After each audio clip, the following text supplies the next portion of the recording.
Afternoon, everyone. All right, thank you for joining us for the October 22nd meeting of the Student Advisory Council. We will now call the Student Advisory Council meeting to order. Communications Coordinator for Malik, will you please call and document attendance on the roll?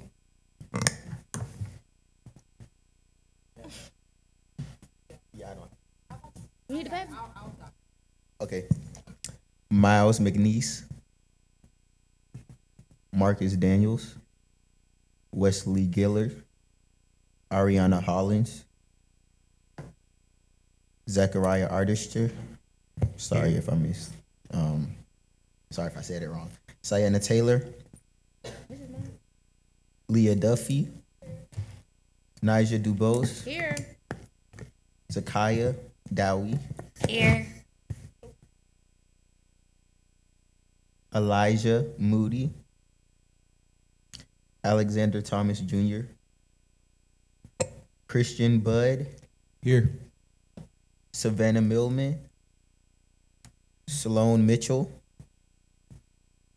Brooke Smith, Gino Holmes, Taylor Gray,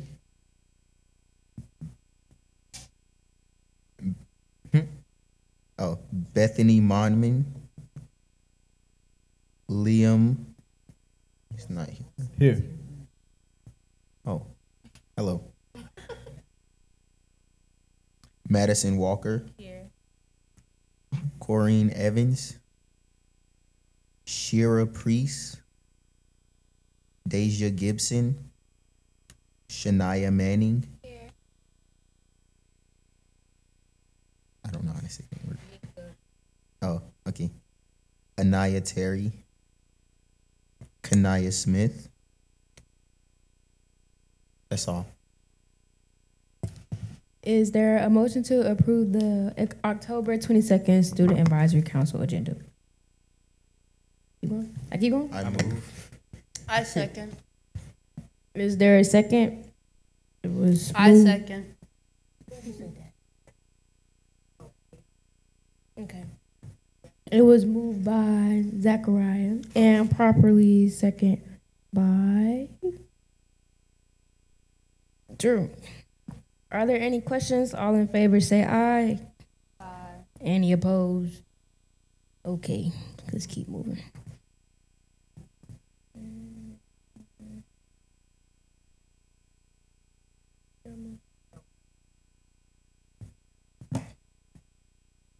Is there a motion to approve the October 22nd? Wait, okay, I have a question. So, okay, if it says a date that was before today, I say that date? Oh, okay. Mm-hmm. Okay, I was like very confused. Okay. Is there a motion to approve the August 28th Student Advisory Council meeting minutes? I move. Is there a second? It was moved by Zachariah I second. and properly seconded by Drew. Are there any questions? All in favor say aye. Any opposed? Okay.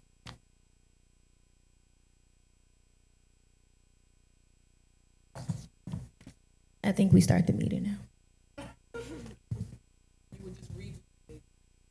Oh, okay. Today's agenda as follows. Number 1, call to order.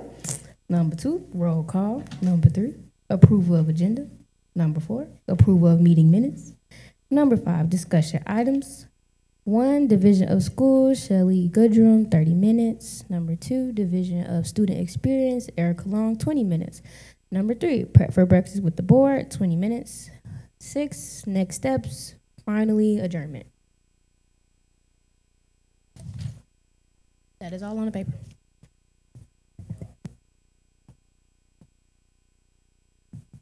I don't think I adjourned yet. No, just Oh, turn, okay, say I will turning it now over to turn Shelly over Goodrum. to- Yep. Thank This you. is my first time, guys. I'm sorry. Thank you. Let's welcome Miss Goodrum up. Yes, thank you. Oh, okay.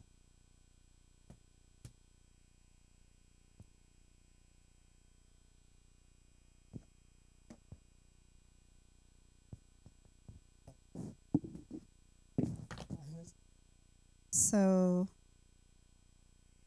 All right. Okay. So I can start. You want me to start? absolutely. We can go Okay. ahead and get started. All right. So good evening, everyone. Welcome, welcome. As mentioned before, we already had this on our agenda for September to talk about the recommendations for schools for this year. And so we brought Miss Shelly Goodrum here to kind of share some information with you, some updates to get your feedback. And so I'm up first with the Student Bill of Rights. So if we could, yeah, oh, that would be great. Okay. Yeah. All right. So, well, good afternoon again, scholars. Again, my name is Shelly Goodrum. I support the Mays Cluster Non-Traditional Single Gender Schools, which includes, of course, my Siskiyou and Best scholars, Thorough and South Atlanta clusters. And so what I have given you today, last year, the previous council made recommendations, right? And those are, can you scroll one more up? Scroll to the next. Yes. Right. Yep. These were the recommendations that were made by the previous council.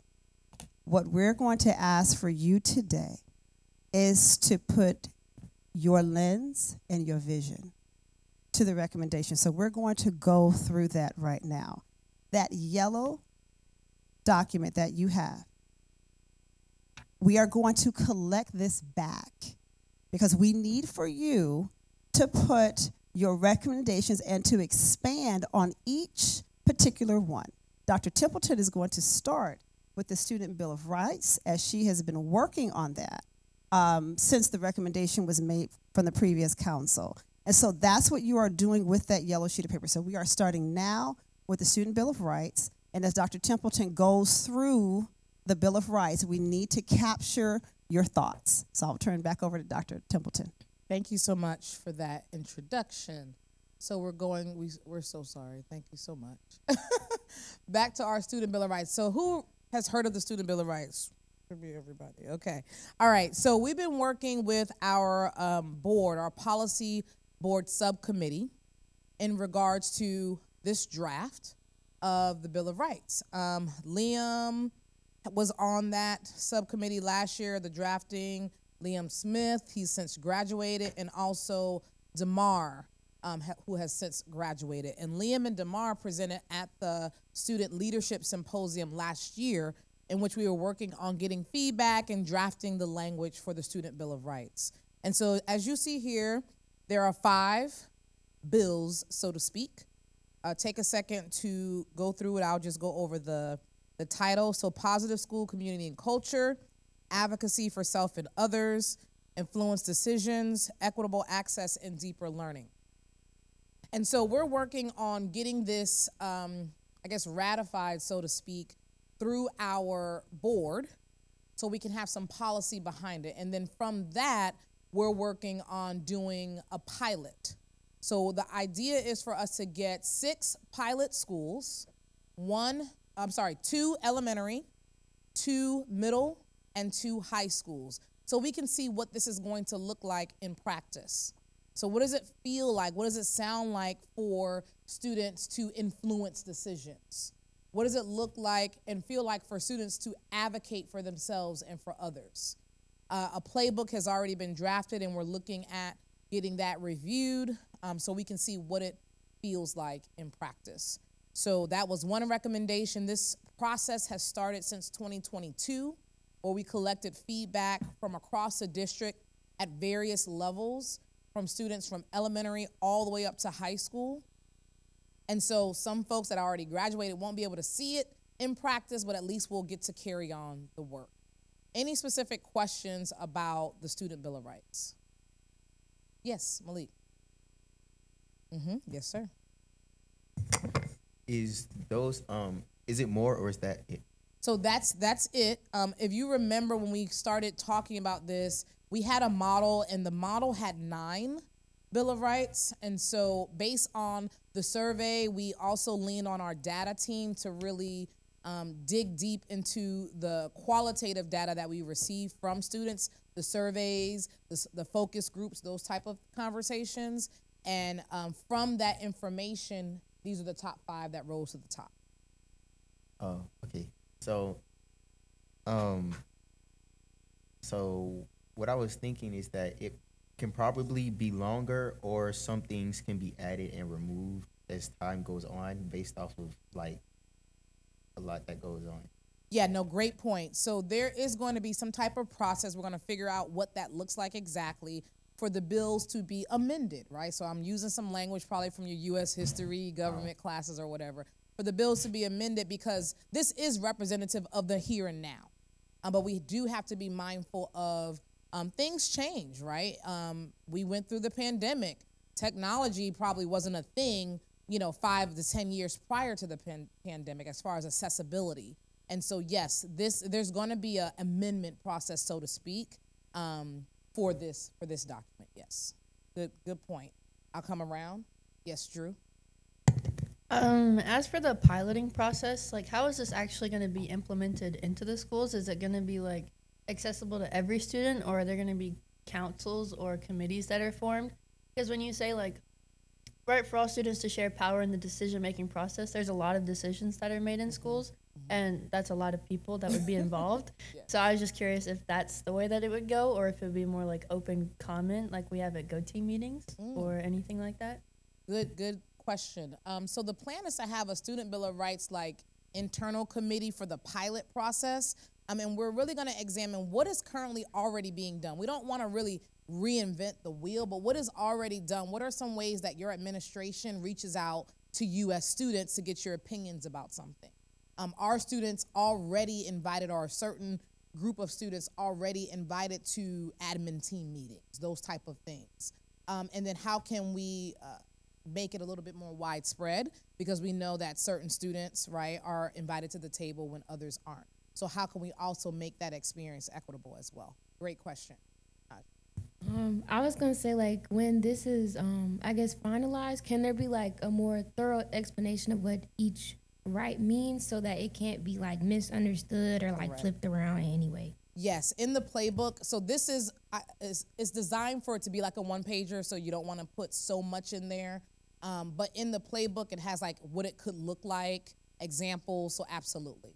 And then we can even share that playbook with you all. We would love to get your feedback on your thoughts about that as well. Great ideas. Principal Voice, I'm going to remind you to please capture your thoughts on the document. Thank you. So that we can bring that back and know exactly what your thoughts are around that particular recommendation. Thank you for that reminder. All right. Anything else about the Student Bill of Rights? And then as you think of other things, definitely let us know. Yes. I may have missed this, but what exactly are we doing on this paper? Oh, Okay, we'll go back. it's like a note catcher, I believe. It is actually it's exactly what it is. It is a recommendation catcher, because these recommendations were provided by the previous council. And so you all are now going to give feedback on those recommendations, and let's kind of further flesh them out. So we want to make sure that we capture what your thoughts are individually. That's why we're going to ask you to put your notes on the note catcher, and then we'll collect them back. So like Malik asked about like, hey, is there going to be a process? Yes. Amendment. Yes. Just put down amendment. I don't know what you're talking about. Or Yes. Drew asked like, what is it going to look like? Or can we expand it, the explanation of it? Yeah, absolutely. Yes, Zakia? Yes, so am I able to add what I wanted to be like added? Because you said, Sure. okay, I can. Yes. Oh, Okay, yes. thank you. If there's something missing that you feel is not represented on this document, absolutely, yes. Yes, Malik. So this is more of a suggestion for something we can do in the future. Yeah, so the goal is... No, like Oh, I was finna make one. oh, go ahead. Sorry. So I see that like we have a Bill of Rights, and they was like they wanted it elongated. So I was thinking we can like have the Bill of Rights and then like an actual like student constitution type thing, where we can because that's basically what I thought it would be, but it wasn't really what I thought it would be. So basically what I mean by that is that there would be a specific list of things that students can and can't do, kind of like basically like their rights. So Like a what code they of can, conduct? yeah. So what they can and can't get punished for, how they can and can't learn, like stuff like that. Okay, so that Like- probably lives in a code of conduct. Okay, yeah. So we do have a code of conduct already in the student handbook. Y'all know about that? In the I student do. handbook, I do. I do you read mine. do you That know was how to part of my access point, the too, student like- handbook? I have a copy. Okay, I'll make sure y'all get Nobody that. reads it though. If you really think about this At all. Hold logistically, on one second, one at a time. Sorry, are we supposed to write recommendations for our school? No, just this is because remember the SAC is holistic of the entire 50,000, right? So you can have your school in mind as a point of reference, but also think more holistically, for your recommendations. Thank you. Somebody else was saying something. Was it Drew? Oh, it was somebody else that was saying something on the mic. Someone said we don't really read it anyway. What'd you say? so I was saying like, okay, so we get handbooks like every year, and we don't really like. Some people read them, but we can't ensure that everyone is gonna pay attention to that. So like, how can we ensure that everyone knows like these are the inalienable rights for students? Right. So it could appear in student like we plan to have this maybe appear in student handbooks around the buildings with your advisors, like for that to be top of mind and early conversations at the beginning of the year, for your teachers to be aware. We're still kind of fleshing out what that delivery will look like, but it's not going to be something that we just assume you know. We have to make sure that you do know and that we have the things in place for you to know, if that makes sense. Marcus and I are going to go back to Drew, and then we're going to circle back to Ms. Goodrum. So regarding the student handbook and the student bill of rights, would it be possible to possibly after the implementation having meetings with the whole student body or encouraging schools to have it so every student knows that it's available to them? Okay, good. Write that down to that note catcher. I love that. And then Drew. For the pilot, were you considering like charter schools or private schools, or not private schools, but charter schools or like smaller public schools in order to enact the pilot instead of having it with large populations that it would be difficult? It's tricky with private and charter because they have their own system that governs how they do things. We can talk offline of maybe you and your SGA person you're at Jackson, but you're asking on behalf. I love that you have a wide view. We can follow up with our smaller schools to see if they're willing to do something internal, but we're really focusing on our traditional schools right now. Good question. All right, last, and then we're going to kick it back over to Ms. Goodrum. I would say like sometimes just telling people like this is what we want doesn't really work. Like we kind of have to like, I guess, make it a part of the culture. Yes. Instead of just being like, these are our rights. You just have to like make it and like tell them like, don't just tell them, like make it a thing. Right. Because also if you don't maintain the student code of conduct, we're not even talking about these rights. We got to make sure you do right as a student, that you follow rules, and then also, hold yourself and others accountable as well. So, yes, thank you for saying that. And I'll kick that back over to Ms. Goodrum. Thank you. All right, thank you, scholars. So the second recommendation is host student engagement fairs, clubs, sports, extracurricular activities. And the rationale for this particular recommendation was that students have reported not being aware of the extracurricular activity offerings at their school. So as you are preparing your recommendations, there are two things that I hear. I hear communication, right? But then I also want you to specify what kind of fairs. Right, so at the beginning of the year, we have open house. Is that an opportunity to find out what kind of clubs, what kind of sports? I need you to flesh this particular recommendation out just a little bit more. Could this be incorporated throughout the year? Are you asking about consistency among the clusters? I want us to think about how can we expand this particular recommendation. College fairs. Are we talking about college fairs? I know some of our schools have college fairs in the middle of the year. So let's talk about what exactly are you asking for? I'll get that. What exactly are you asking for, and how can we expand this recommendation? Give you a few seconds to think about it.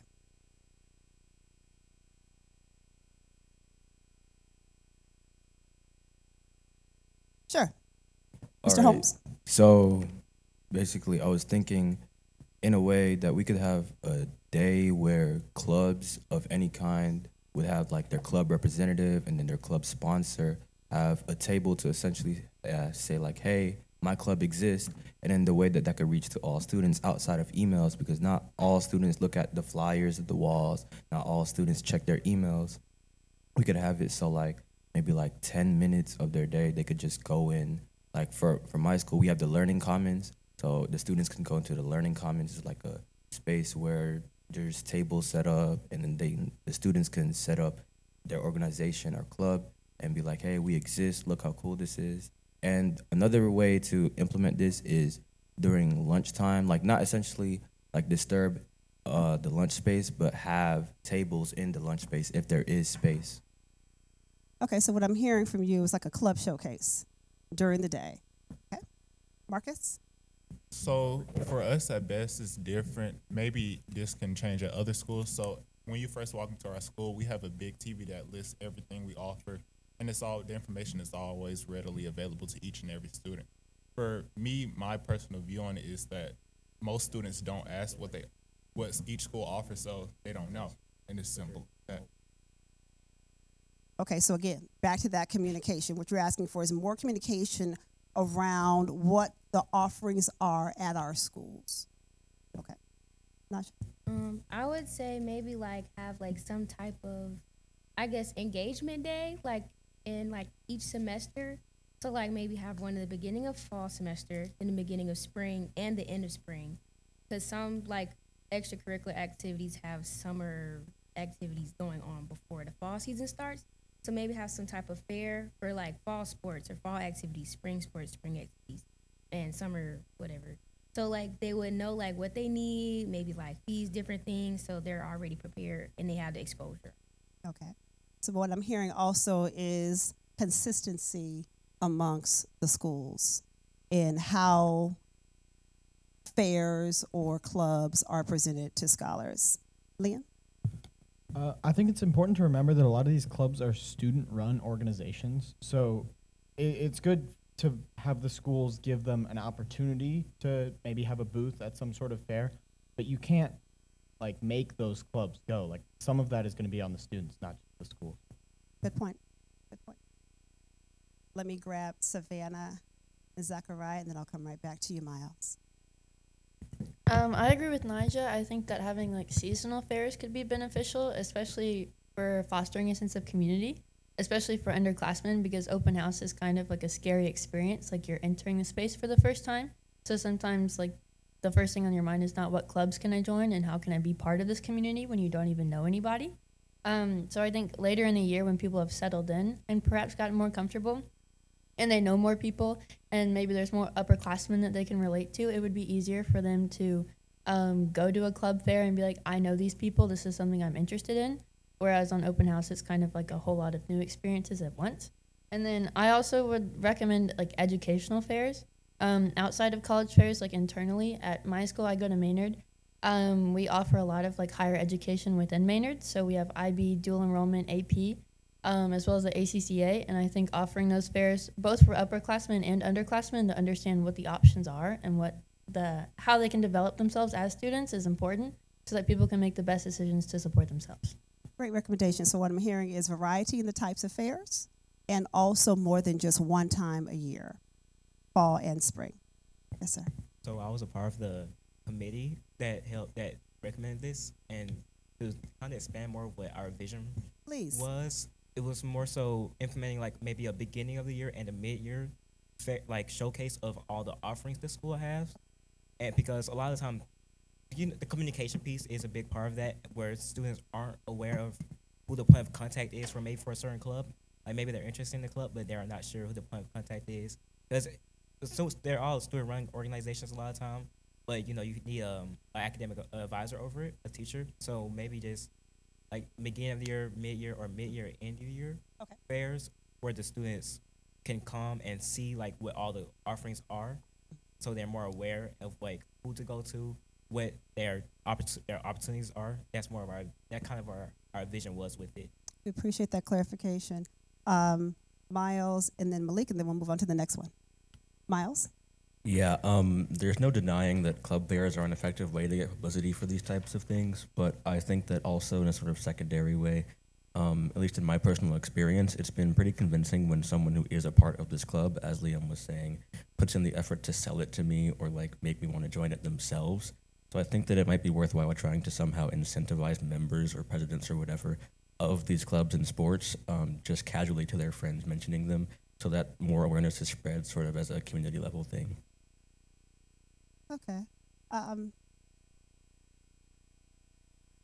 That lends itself to the types of communication, right, that we are providing for the school to get the word out about the individual clubs. Am I capturing that right, Miles? Give me more. Not just like on a school-wide level even, but generally in the sort of social circles, I suppose. If we have a sort of position maybe within a student-led club to where this person designated as the guy who's meant to be going around spreading the word, sure, it might be easier to do that on a sort of informal level compared to school-wide broadcasting. Okay, perfect. And then we're going to go to Malik, and then we'll capture the next one. Go ahead, Malik. I think somebody else can go. It's really what I was going to say is just credibility based, because I know that Carver's theme is different from all of the other schools. So based off of what I've heard is that basically y'all just don't do a bunch of the stuff that Carver does. We do have the tables at our lunches, and being that y'all are leaders of y'all school, y'all should try to implement it because it does work effectively. It works pretty good. One more. Two more, and that's it, ladies. Yeah, I'm sorry. This, my question doesn't directly apply to what we're talking about, but it does apply to extracurriculars. Yes. So I have brought up this topic before. It's about transportation, eligible transportation for kids in need that do participate in extracurricular activities such as after-school programs and after-school sports. Like, I know a lot of students that don't have proper transportation back home, but do want to play that sport and they're really good at it. And they might even have scholarships for that sport, but they don't have proper transportation. And that's been a big thing that I've always been talking about, was proper transportation for students, especially if they're playing a sport for that particular school. Okay, so I'm hearing an activity bus, afternoon bus for our high school scholars that are participating not just in sports, but also in clubs. And there are some schools that do offer that. But what I'm hearing is that it's not consistently across our schools. Not sure. So I know, like, my principal, she doesn't like to take away from educational time or instructional time. So, like, maybe instead of having, like, a whole fair, like, every semester, maybe have, like, you could do it monthly, or maybe, like, in the beginning and middle of semester, like, have, like, a newsletter of, like, upcoming sports or upcoming tryouts. Because they announce it on the announcements, but, like, we're trying to leave, so we're not going to listen to that. Like, we're trying to get out. We're trying to get to our extracurricular activities. So maybe, like, having a newsletter that goes to, like, the home, like, send it in the mail. Don't give it to the students because they're not going to give it to their parents. So, like, maybe their parents be like, do you want to join this club, or do you want to play football, like, different things like that. Okay. CSK. Mm-hmm. That is Ms. Washington. Okay. All right, guys. So as a reminder, please make sure that you are capturing your recommendations on the document. We're going to move to the next recommendation. The next recommendation was include student voice in leadership decisions and hiring practices. So I provided you this document here. It's a flyer for our Go teams. And this is an attempt to kind of flesh out what this recommendation could be. But I do want to capture your thoughts. So are you asking for, because at our high schools, there are spaces for 2 high school representatives, student representatives on the GO team. Are we talking about middle school, including middle school in this? Are we talking about, and I know that that would apply to our non-traditional single gender schools, BEST and CSK, as they are 612. And we do have both right, we do offer that. Traditional schools, is this what you're asking for? Are you talking about positions other than the principal position? So I want us to have a little bit of conversation around what exactly are you asking for with this particular recommendation? Teacher recommendations? Teacher hires? So let's think about that. Liam. I think that's definitely important to clarify because respectfully giving students the power to make decisions on a teacher by teacher hiring basis is probably not a good idea. Received. Received. Okay, there's a lot of conversation. Let me just take it on down the line. Let me start. Mr. Holmes. All right. So, I actually disagree. I apologize. But in my middle school, Kipsall Academy, there was an opportunity for students to essentially talk to the teachers before they were hired, essentially see if they would be fitted in this space and see if they would enjoy the energy, and also give a tour. We used to give tours to the teacher. I don't know if you guys do this, but I think that's a good opportunity. And I wouldn't say like just have 2 students, maybe like 5 or 10, to just give like if there's a representative that truly understand their peers, like let's say outside of just like the SGA president, let's say someone that genuinely has a friend group that's connected around the school, then that would be grateful for the teacher. Because let's say I'm a teacher and I'm trying to apply for a school and I really don't know how the students will act, because we could pretend that the students are really great, but not all students are great. So I would believe that a student being able to be real with a teacher and essentially create a bond before the bond even starts at the next year, it would be a good opportunity. So what I hear you saying is that, is there an opportunity to have student representation on the interview panel for teachers? Just to clarify what he's asking for. Okay. Yes, babe. Mr. Austin. So this might relate to what he was saying. One thing that we've done at Drew is not necessarily have kids be a part of that hiring process, but have the teachers come in and do smaller panels within the class periods. So one thing that I did during my freshman and sophomore classes or years was that they would have teachers who are interested in doing like maybe a different class like PE or math class come and do part of their lesson of what they would do. And after their little mini lesson is done, we give our feedback. And we may give them a tour or something else, or give our what we have to say about their teaching style, and if we would think that they would be a good fit within Drew, and the administration would take that into consideration when hiring, and have that part of our voice, and if we think that those teachers would be a positive impact in our school. So lesson demonstrations for some schools are part of the interview process now.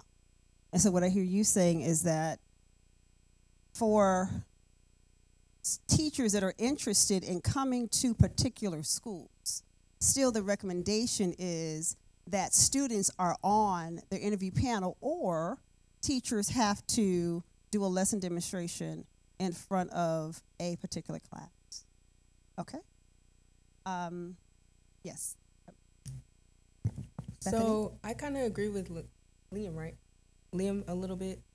I don't really think students should be allowed to decide who's being hired, but I do think the last recommendation says anonymous feedback.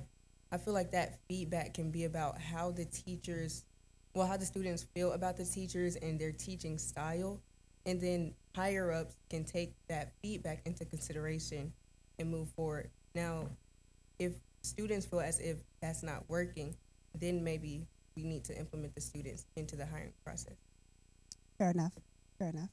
Yes, Marcus. So I have to disagree with Liam on that. I know at best last year we did have a teacher vacancy, and our assistant principal and school business manager, they gathered a group of students together so we can look at the possible candidates to replace that. And because of the students being in that room and setting, and the potential teachers gave mock lessons, we was able to see which teacher would work best for us. And now because of that, we have a teacher that everyone likes, and she's doing an amazing job at teaching. What did that look like, Marcus? So we brought our teachers in, and then they did mock lessons with us. And each student, they graded them on how they believe they did or how good of a fit they will be for them. And we all took the ideas and the feedback together and made a decision we thought to move forward with. And we saw everything how it should be, and we got the teacher hired that we liked more, and she's been an amazing teacher for us at this. Excuse me. Because we are running out of time and we still have 3 more recommendations to get through, from now on, everybody should be filling out their documents, and then we can only take 2 pieces of verbal feedback for the next 3. So we have to move. Alrighty. The next recommendation: require SGA advisors to apply for this role. So here is my question to you, panel. Are we asking about common goals or activities for SGA across our schools? Once they apply, then what? What are the goals? So I want us to flesh this out just a tad bit more. If you have someone apply for the role, there are still some things that I am guessing that you want to see and experience in SGA that could possibly be consistent throughout the district. So let's talk about what was this recommendation. And maybe, Zachariah, do you have any insight into this one? We do not plan to keep this recommendation, but our vision with this was, a lot of the time, what we've heard from feedback from students is that with their SGA advisors, oftentimes they're just kind of picked, and they don't actually care to actually be a part of the SGA advisor. Mm-hmm. They're just selected by the school to be at the SGA advisor. Sure. So a lot of times things aren't done promptly and orderly for them in the way that students would like to do. And to have an effective SGA, the advisor has to actually be intent on wanting to work with the students and see that change. But if that advisor is just handpicked and the students aren't really aware of why they were picked, then that can lead to issues where nothing truly gets done. So what I'm hearing is more accountability for our SGA advisors. Okay. Madam Chair, how would you like to do? Are you going to select those? Yep. Yeah, but we have quite a few hands.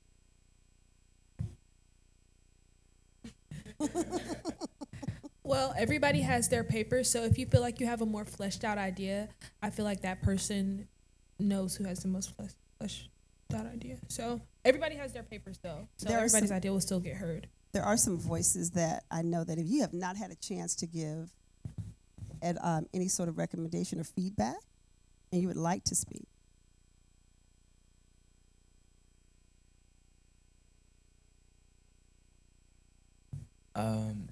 I really don't like this idea. That's fair. Because when we use the word requirement, and then the next role we use the word forced, you would think that instead of just forcing the students into being forced into the stuff that they already are in, me as a student, if I was forced into a role that I didn't want to do and I'm not showing interest, I'd rather be, this might be like controversial, I'd rather be kicked out than be required the responsibility, because there could be other factors that might stack up upon my responsibility.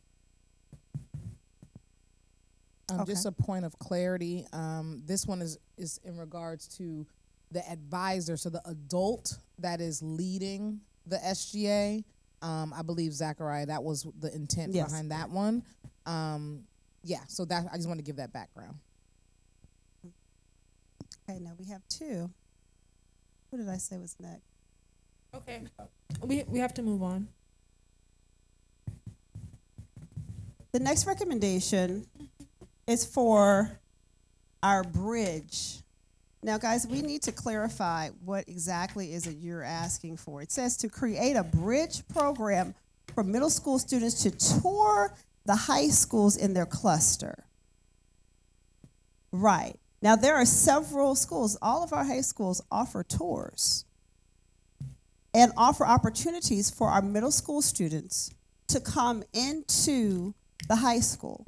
Some do it one time a year, some do it twice a year. We have collected the data on our high schools that not only allow our middle school students to come in, but the times of year that they are allowed to come in and tour the school. And then we have some schools that offer tours throughout the year. So talk to me about what your vision is for this recommendation, because a bridge program versus tours are two different things. Yes, ma'am. Yes.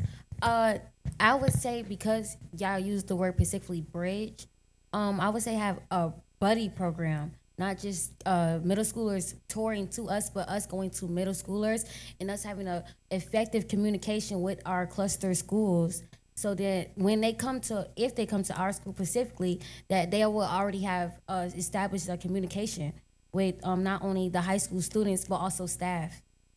Okay, so not just the middle school coming to the high school, but high school in any particular class, senior class, junior class. Let's be more specific. The junior class.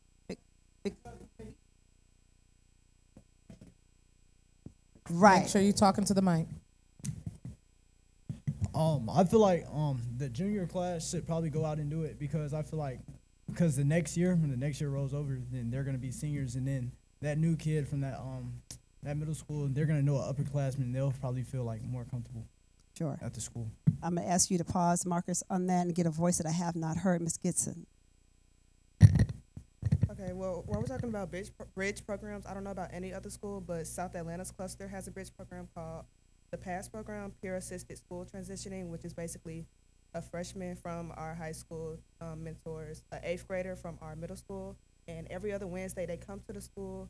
We talk about just different things about the school, like all our programs, academics, AP classes, dual enrollment. So, and as the years go on, when the student actually comes into the school, they keep their mentor. I'm an alumni of the program, so my mentee is in the 11th grade now. So it was easier for her to transition into high school, and I know they have it for elementary into middle school as well. So there is programs like that. So we're talking about like a mentor program or a big sister, big brother program. Okay, so what I need you to do with this particular recommendation, because we're going to move on, we need to norm on what the ask is. Let's norm on what the ask is, because it's more than just a tour. What I'm hearing mentorship. I'm hearing helping our middle school students transition better. So partnering with a middle school student. So let's norm further on this particular recommendation. Make sure you put your recommendations, please, on the document. Our final recommendation is create a platform for students to provide anonymous feedback on teachers. This one should be interesting. Okay, let's talk a minute about it. Ms. Terry, I've not heard your voice. I feel students should give anonymous feedback on teachers to avoid ridicule on, like, I feel to avoid personal ridicule, like any comments, and also with their grading. I feel that sometimes teachers don't like what students say about how they teach or how they're learning, and this affects their grades because teachers feel that the students are trying to, I guess, judge them or trying to take away from their teaching instead of just taking the recommendation and using it in the future. And one update before, because this may address what you're going to say. As of today, I have a new QR code. So raise your hand if you're familiar with Let's Talk. Okay. So Let's Talk is a platform that is on our APS website. If you ever go to the main page, there's a little orange tab that kind of just bounces around.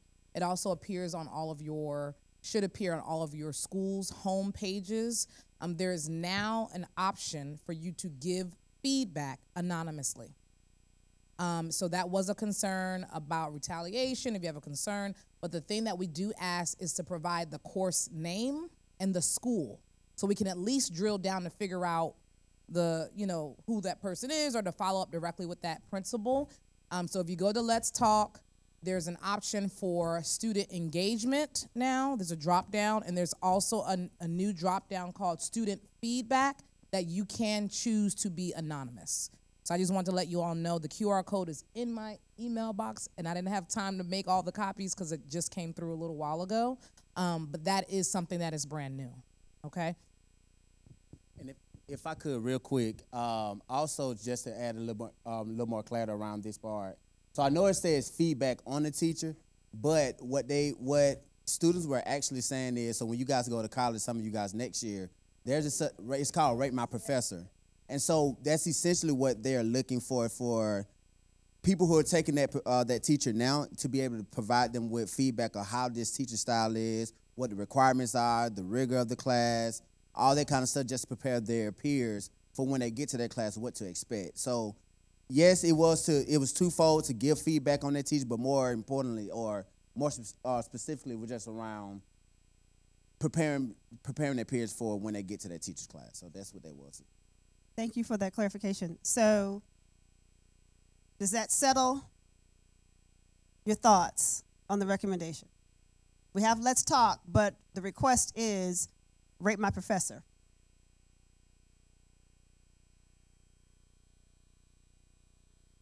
It's your recommendation, guys, so we can talk briefly about it. Yes, This ma'am. might be a little contradictory, but I would say also not just rate my teacher, but rate my student.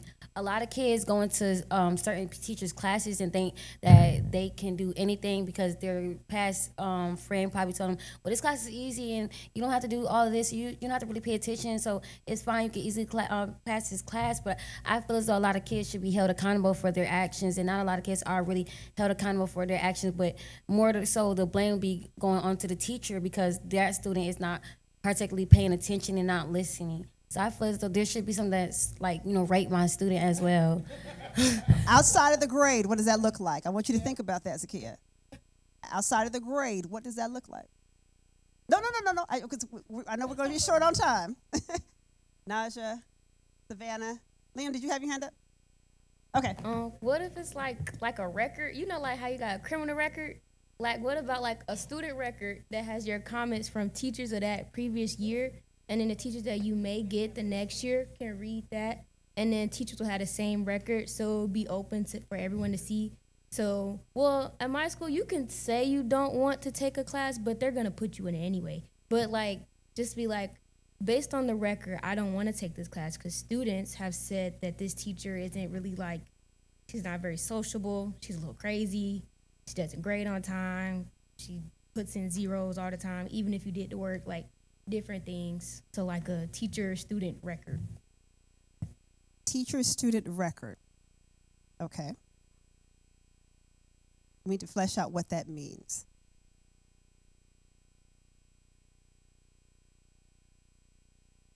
Every single student that a teacher would have. Let's flesh that out. What that looks like on the ground. Who did I say next, Savannah?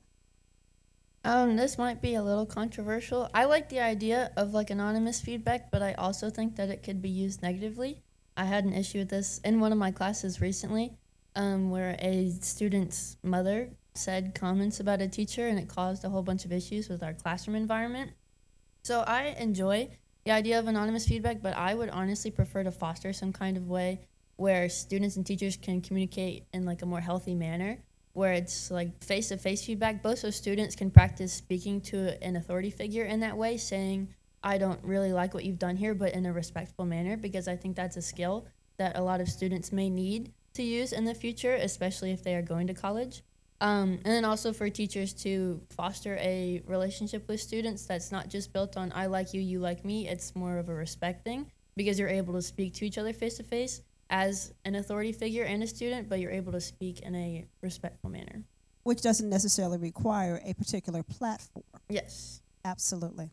Absolutely. So I hear some opportunity there. Guys, please make sure, I know that we are pretty much out of time. Malik, you're going to have the last word as Dr. Templeton comes up. Last word, Malik. So basically what I was trying to get at is that a lot of these problems could be solved. I know that our schools are different because my school is different from his school, even though we're on the same campus, but we practice things differently. So a lot of these things could be solved by utilizing your student government.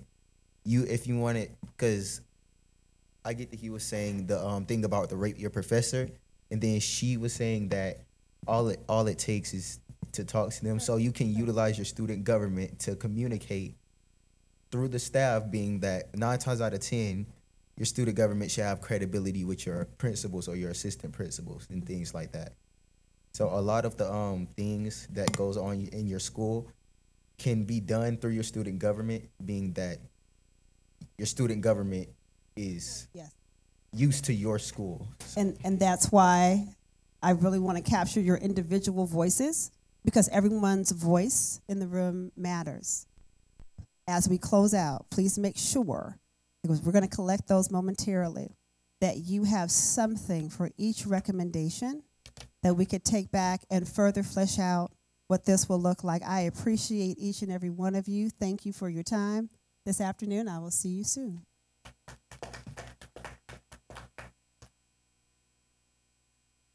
Okay, thank you, Ms. Goodrum.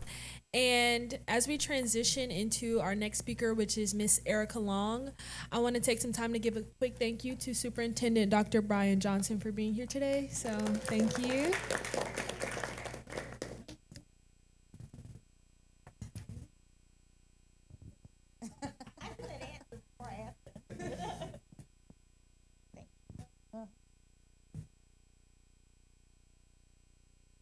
Thanks, everyone. It's good to see you as always. Thank you so much for the work that you do for our district as student leaders. It is very, very much appreciated, and it's a key part of helping to move us forward as a school district. My name again is Erica Long. I work here in a new position for me and a new position for the district. I am our Chief of Student Experience. And, you know, here in this education world, we like to use a lot of words and throw a lot of words around and put things together. And I wanted to spend some time talking with you today about your experiences in our district as a student and getting your feedback and how you can guide us in building out this body of work that's new to us as a school district. I've been working here for just at 9 years. I am an APS graduate, proud graduate of Douglas High School. I'm a parent of an 11th grader at Mays. So I bring a few different lenses to the work that I do.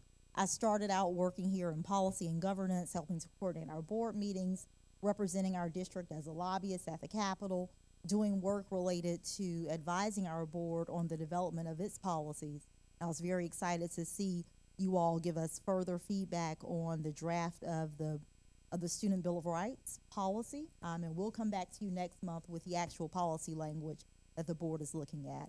But I wanted to spend some time reviewing for you, under the leadership of Dr. Johnson, some of the changes that we have made to the buckets of work here as a district, and giving you an understanding of what those changes mean in terms of our priorities.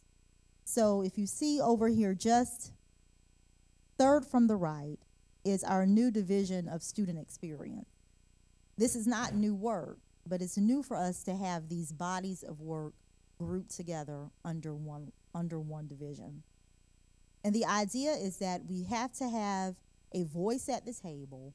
We have to have someone in the room who is a part of our decision making as a leadership team, but it's bringing the lens of how do our students feel and what do they experience through this decision that we make. As adults, we each have whatever it is that we're working on, and we bring our expertise to that work, but we sometimes, actually very frequently, have to be reminded that there are students there are children on the other end of this decision. So when we decided, I think it was about 3 years ago, we first started talking about the possibility of bringing our nutrition services, our food services in-house, no longer working with an outside vendor, but having those be APS staff members who are cooking the food that you eat every day. That's a decision that had a whole bunch of student experience wrapped around it because nobody's eating the food but you all, right? And so there was a process working through that. There was a process of taste tests and building out menus and really trying to be responsive to your interests.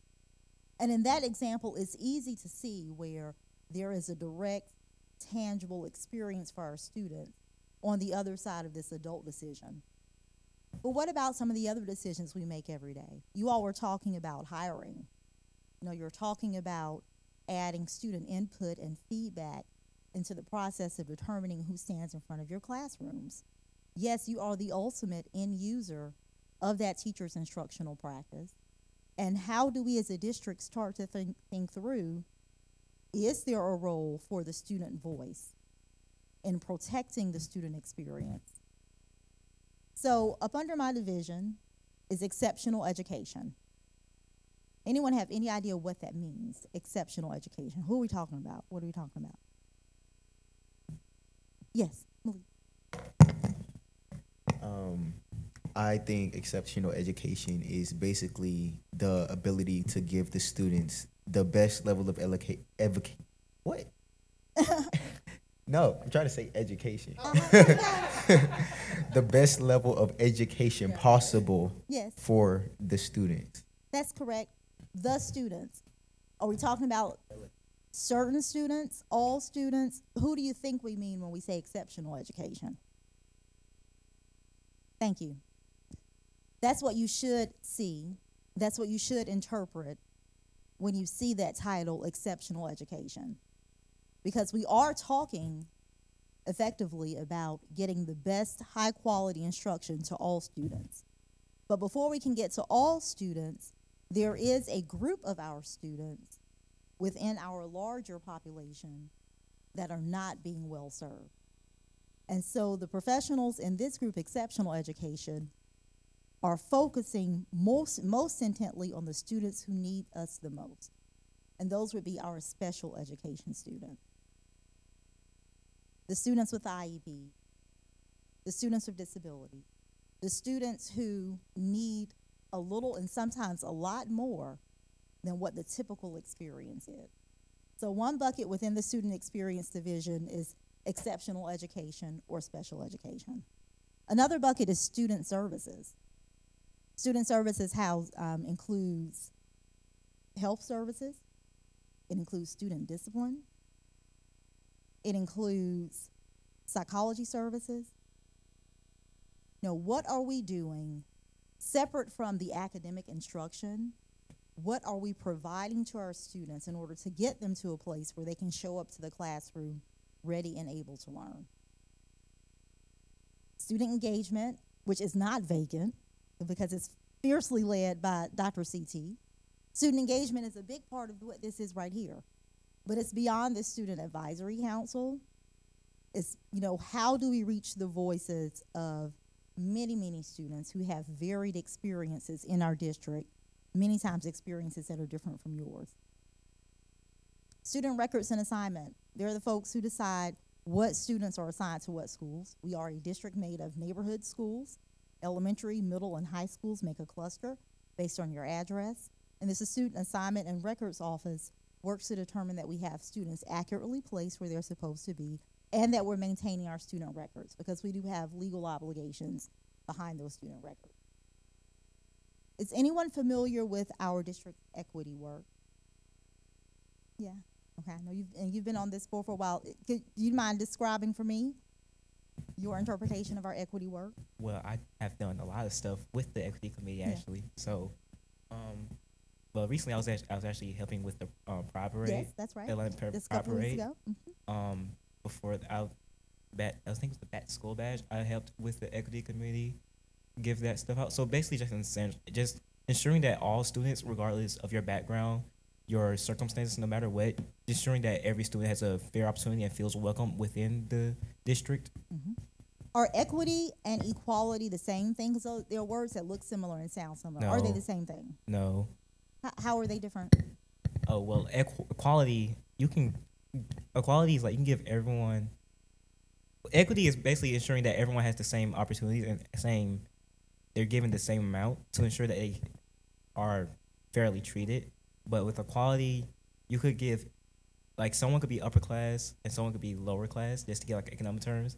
You give them both like the same amount of money. It doesn't really impact them the same. Like you can give them both $10, but the person in lower class, that's equality, but the person in lower class still suffering, but the person upper class, that's right, they still have a lot of money.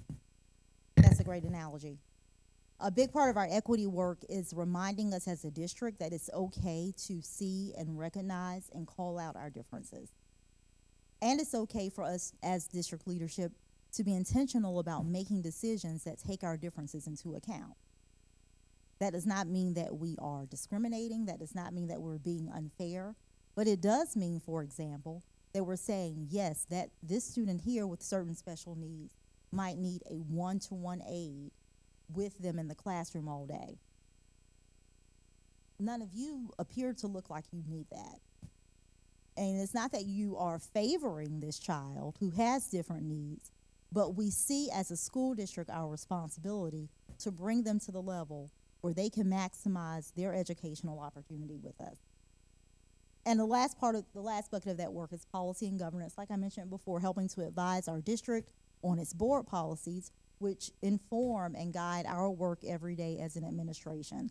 A large part of that is government affairs, advocating to other government agencies that make decisions that have an impact on us, whether it's the bills that get passed at the Capitol, and we'll go to the Capitol together as a group during the legislative session the way we always do, or stuff that happens in city council or even on the federal level of government. So let me ask you, as a group of high-flying student leaders, and I bet I can predict many of the answers, how many of you would describe your experience so far in Atlanta Public Schools as a student? How many of you would describe that as a positive experience? Okay. How many folks feel like you have at least one adult who works at APS who cares about your success? Okay. Is that adult in your school building? Okay. Is that adult your mama? Like, this is not your mom. Okay. Now, you all are doing well in school. You largely are working towards the outcomes that you and your parents want for you. How many of you have friends or acquaintances who are maybe not doing as well as you are in school? Do you care to speak to ways in which their experiences as a student might be a little bit different from yours? Yes.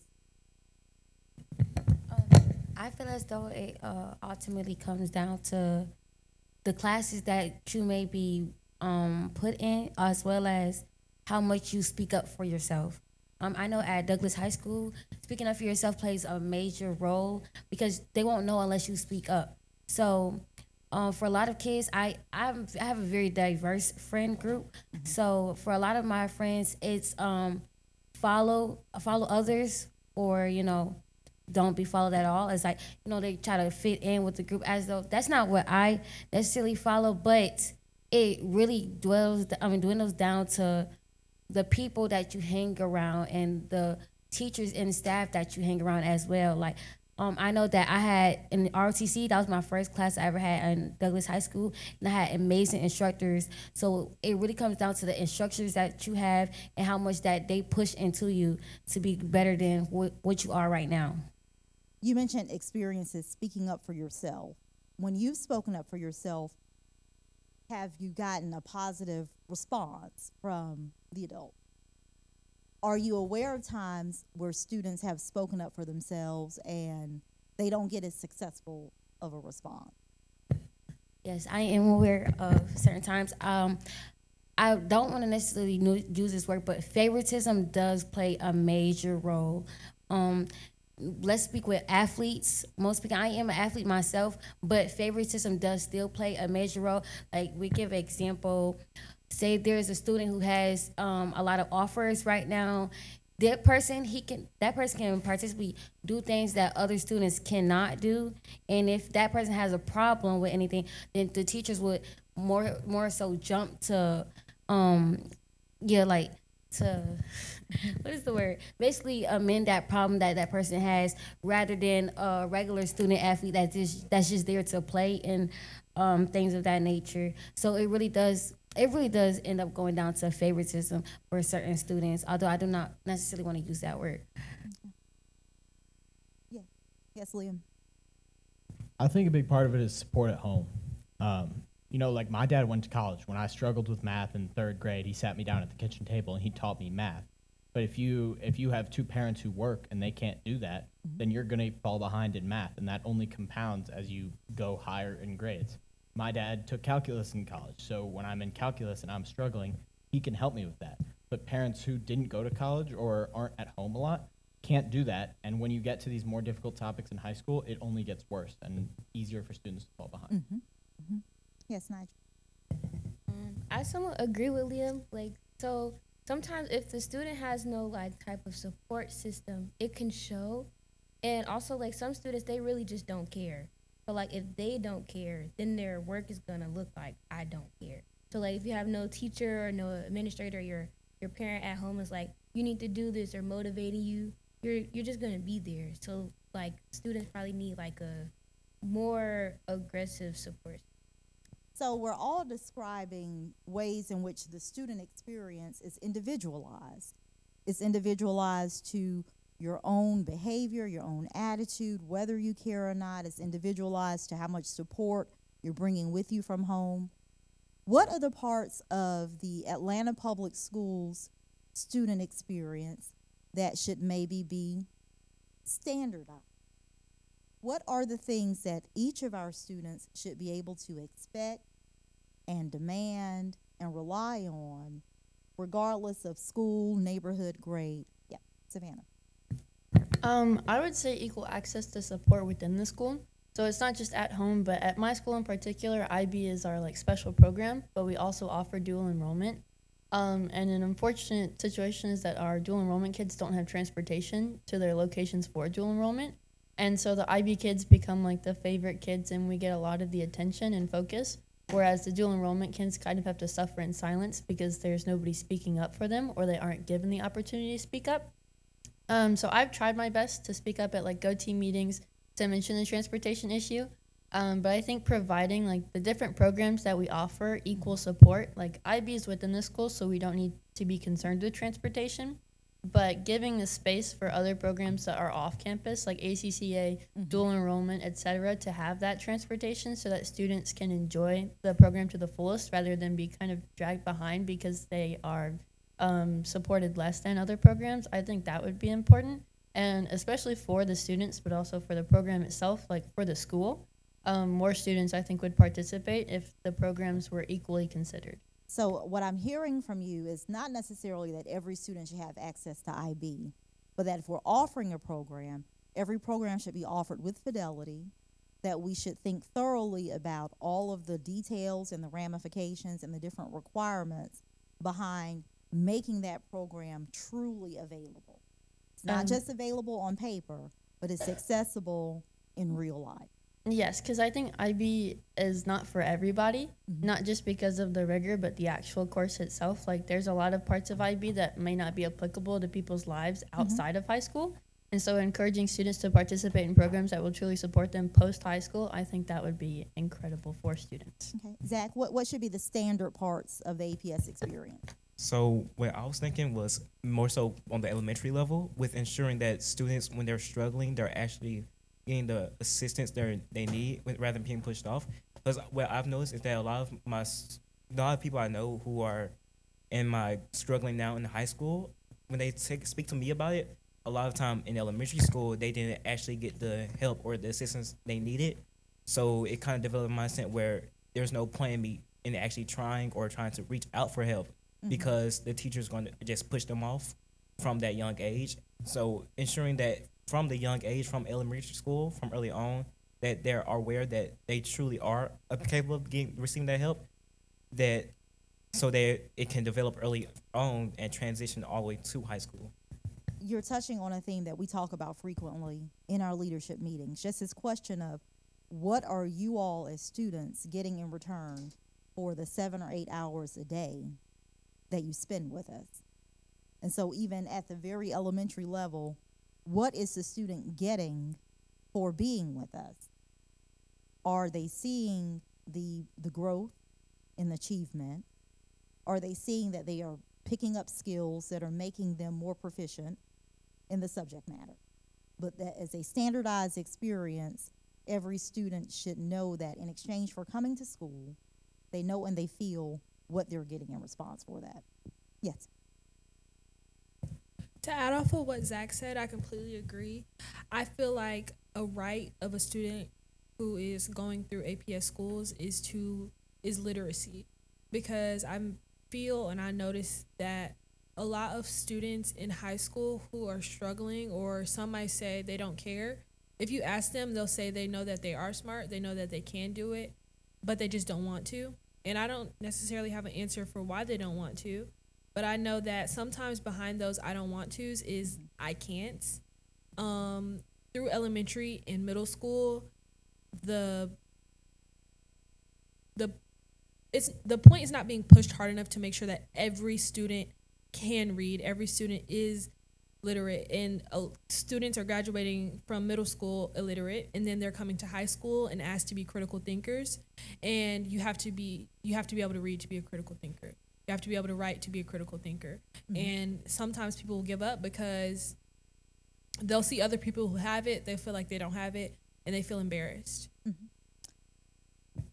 Do you all know that not every teacher is certified or credentialed to teach a student how to read? You all aware of that, right? So, and that's not necessarily a bad thing, but you know that 10th grade language and composition teacher is not necessarily a reading teacher. The person who is equipped with the tools and the skills and the training to teach reading is usually at the elementary level. So you're absolutely right. If we have not done what we need to do to get that student reading on grade level, there is usually not going to be an adult in the middle school building or in the high school building who's even credentialed to teach them how to read. The expectation is that you've learned how to read, and now you're using these reading skills in those upper level classes. Yes, Nigel? I feel like some students kind of get lost in the sauce. Like, some teachers may think if enough of the students understand, then they can move on. But I think it's also important to ensure that every student is understanding. And then I know we have this thing where we keep kids back if they don't understand at the end of the year, but that may not be helping. You probably should have been do you understand throughout the year? Helping these kids throughout the year instead of wasting more of their time. Now they still don't understand. They're just repeating the grade. That's not really helping. And if we're retaining over and over, and as adults we have not improved our instructional practices, we are not doing a better job of choosing the curriculum that gets you as students to where you need to be, then even retention within itself may not fix the issue. Okay, Yes. I'm sorry. We have to move on to some final thoughts. We have about 2 minutes left, so. Okay, I love to hear Anaya. Thank you.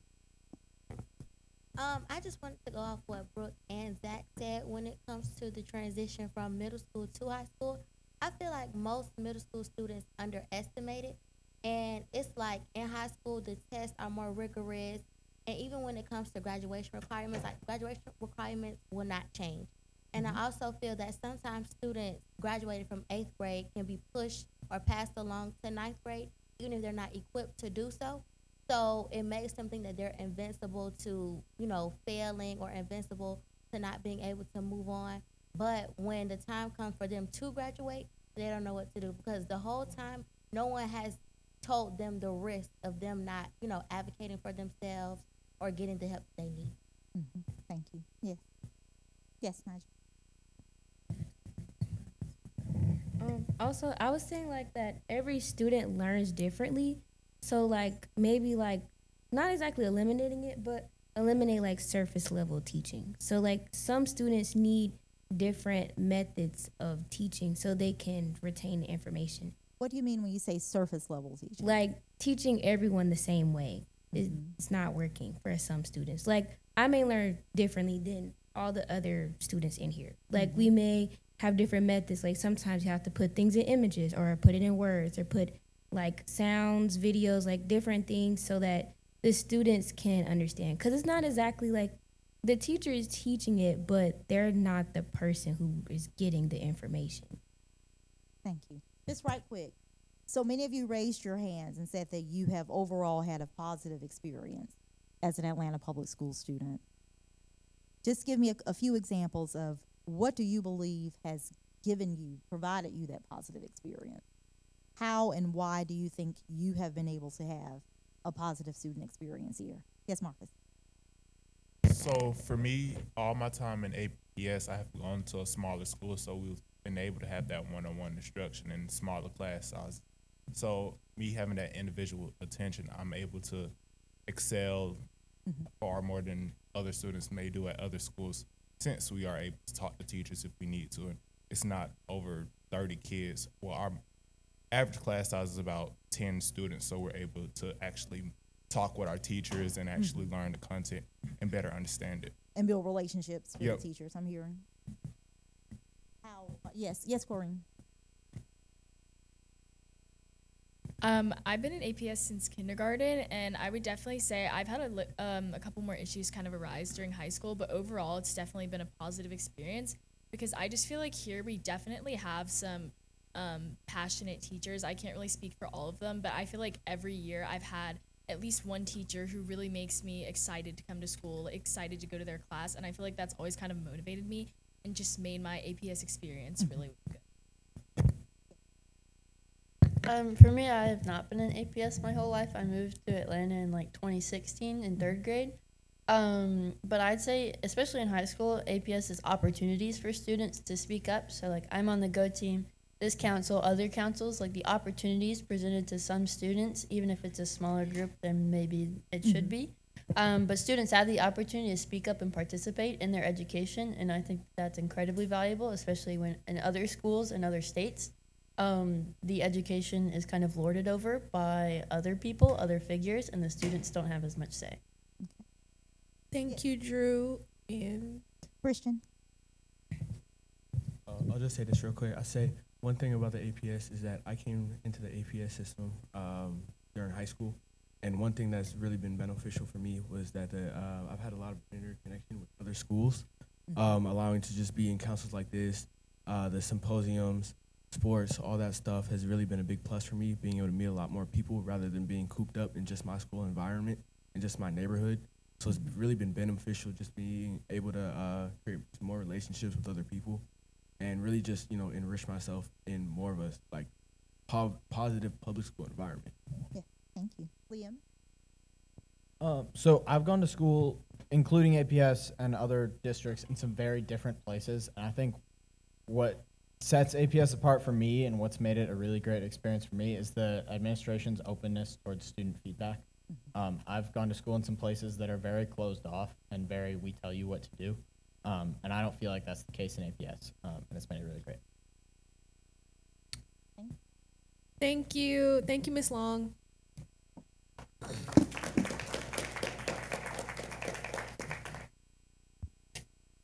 All right. Is it over there by clicker? Okay. All right, so last but not least, before we leave, we wanted to quickly go over breakfast with the board.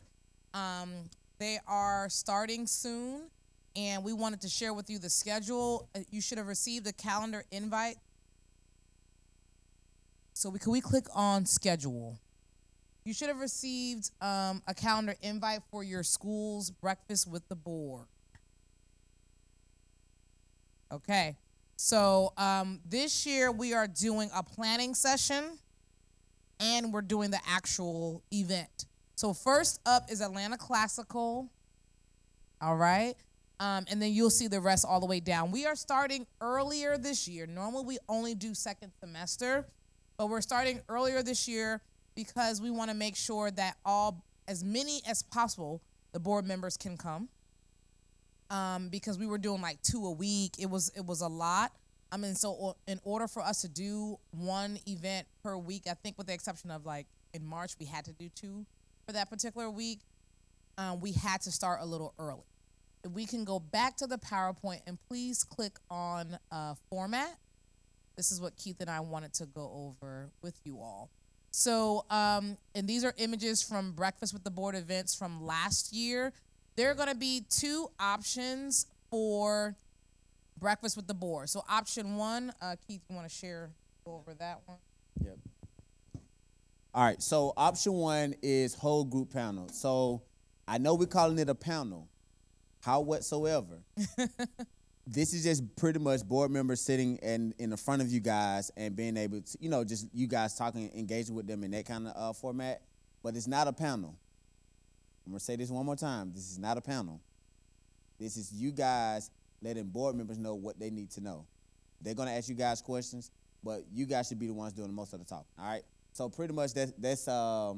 They're just sitting up front. They're just sitting up front. You're still having that Right. back and forth, that conversation. Right. For option 2, this image is from Jackson High School last year, and then the one up top, I think that was from... That's Mays. That's Mays. Okay, that's from Mays. Jackson did a cool thing with the rotations, okay? So they had certain groups of students stationed around, and the students stayed put, but the adults, the board members, rotated around. So you were there last year, yeah. So that was a cool concept there, also known as a World Cafe or a round robin discussion. So that way the board members can talk to smaller groups of students and then kind of rotate around in here. And then what we did was at a stopping point after 10 or so minutes, then a designated person, maybe the board member, maybe a student, could share what that table discussed. So that was a really cool format here. So these are like sample agendas, ways to organize it. We can go to, is that it? Okay. Yeah, we can go back to the top of this document. Yes. So the typical length of the event is 1 hour and 30 minutes. We've already kind of coordinated with your schools. The goal is, or the expectation rather, I would say, is for your principals not to be there, administration not to be there. Zach. And this is not for it to be something secretive, or we want you all and your peers to really feel comfortable. We'll be there, obviously, right? Maybe your SGA advisor as an additional adult in the room from the school, and also in case we need some help with what's going on in the building. But for the most part, we really want you all to be comfortable. We also want to make sure, and this was explicit in the correspondence sent to SGA advisors and principals, that we have a diverse student group in the room. So I know we had a situation at some schools where SAC picked some kids, and then those kids were told to go back to the classroom, and then they picked some other students to come. We really don't want that to happen, okay? And so this is where we're supporting you all, because this is basically your SAC event at your school. We're supporting you all in making sure that you have the ears of our board members. Now, we'll have other adults in the room to help us with some data collection, that kind of stuff, transcription, so we can make sure we capture exactly what you all say and your peers. But for instance, like since we have Atlanta Classical coming up, Miles, it's going to be your responsibility to get with your SGA advisor and your school leadership to help identify certain students. And we're not talking about the entire like 300 kids, right? We're talking about 30 or so students, but still a great representation. I will say North Atlanta did a good job last year because they had different clubs that were represented. They had different athletes that were there. I will say Jackson did an excellent job. They had different clubs and student groups represented. I think Washington, who won the prize last year? Jackson won the prize last year. I feel like it was close. to like who had the most diverse student group. And we're really looking for that. The board members don't want the highest performing kids we don't want that. We appreciate you all, the high performing students, but we also want to hear from those that we don't hear from. I may need you to personally talk to Dr. Rogers and everyone there. Yes. We have Because- a plan to meet. Please. We already have a meeting. Thank you. We got you.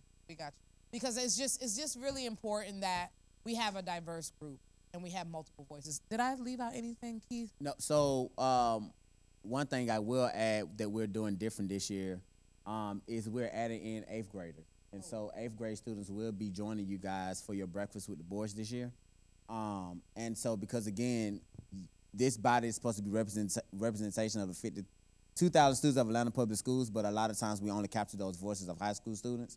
And so we are trying to, on a small scale, but just keep incorporating middle school students and then eventually down to the elementary school grade level. What's up, Drew?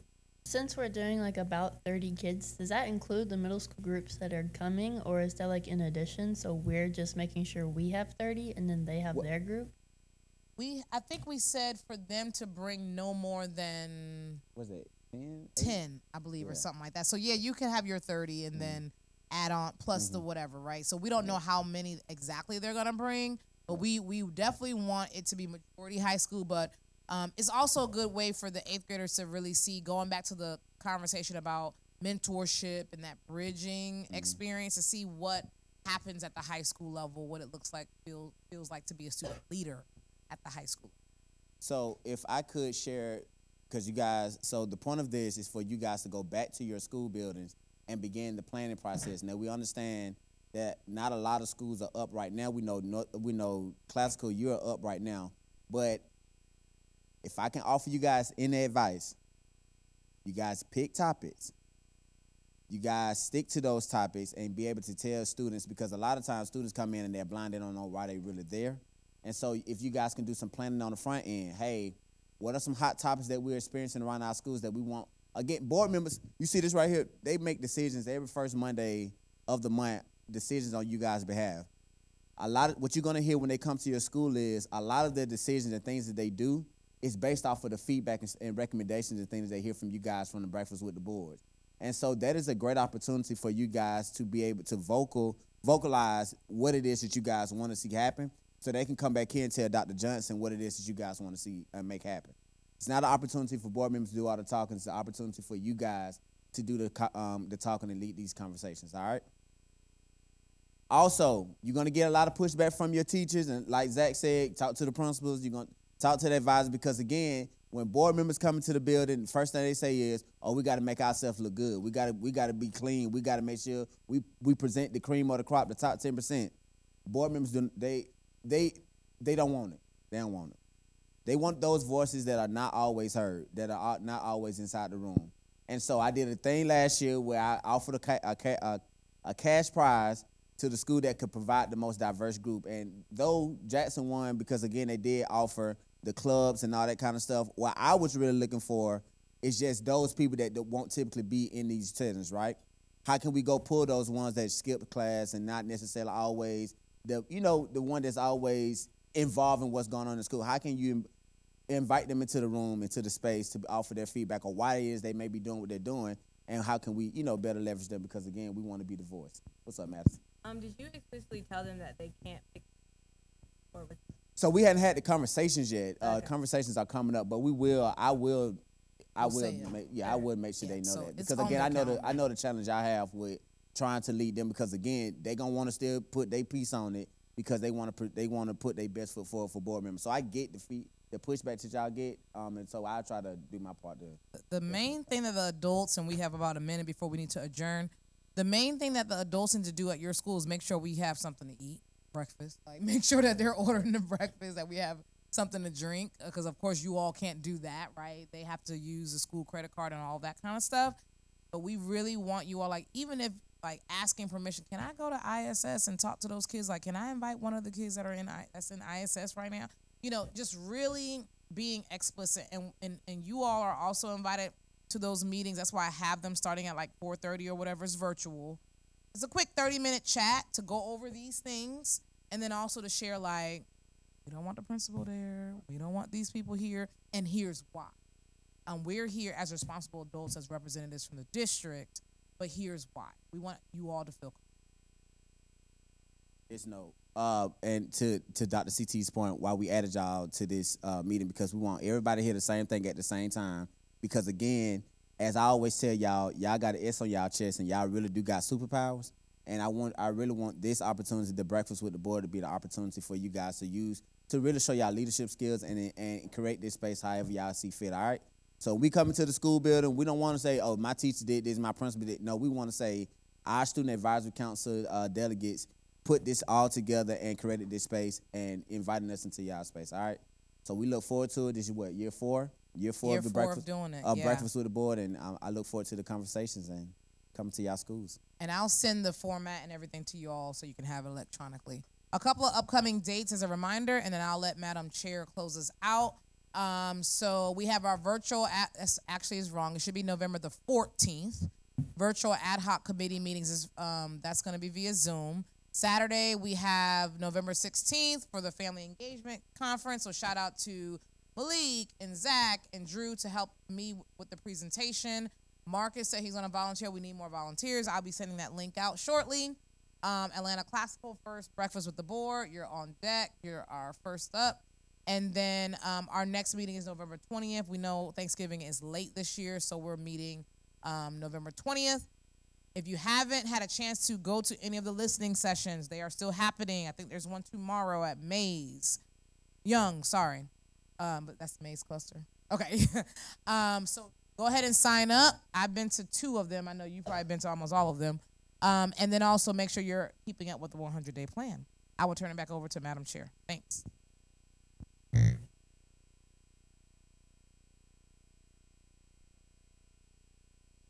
I motion.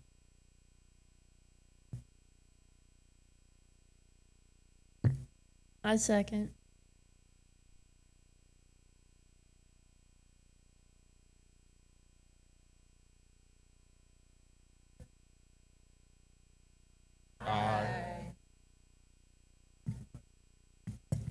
Any opposed?